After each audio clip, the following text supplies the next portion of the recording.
नमस्कार रामकृष्ण हरी. आजचा अभंग आहे बघा.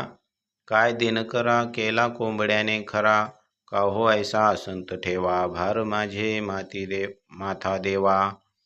अडवले दाशी तरी कामरती उपवासी, तुका म्हणे हाती कळा सकळ अनंती. काय दिनकरा केला कोंबड्याने खरा म्हणजे हा प्रश्न आहे. कोंबडा ओरडल्यामुळे सूर्य उगवतोय काय, असं देवाला म्हणत आहेत तुकाराम महाराज. तुकाराम महाराज स्वतःला कोंबडा समजत आहेत आणि म्हणजे मी एवढा मोठा कुठं आहे की माझ्यामुळं सगळ्या गोष्टी घडत आहेत.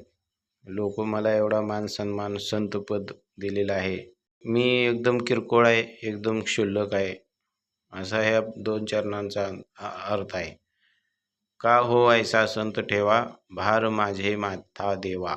हे पद मला खूप मोठं पद लोकांनी दिलेलं आहे, हे काय बरोबर नाही. अडवले दाशी तरी का मरती उपवासी, म्हणजे ही 2 उदाहरणं आहेत. हा पण एक प्रश्नच आहे. म्हणजे एखादी किरकोळ दासी असली आणि एक खूप मोठा माणूस असला, ते दासी त्याला जेवण करू नको म्हटलं तर ते काय थांबणार आहे का? तुका म्हणे हाती कळा सकळ अनंती, म्हणजे सगळं तुझ्याच म्हणजे देवाच्याच भरोश्यावर आहे माणसाचं जीवन. कधी काय होईल सांगता येत नाही. कुठल्याच गोष्टीचा भरोसा नाही.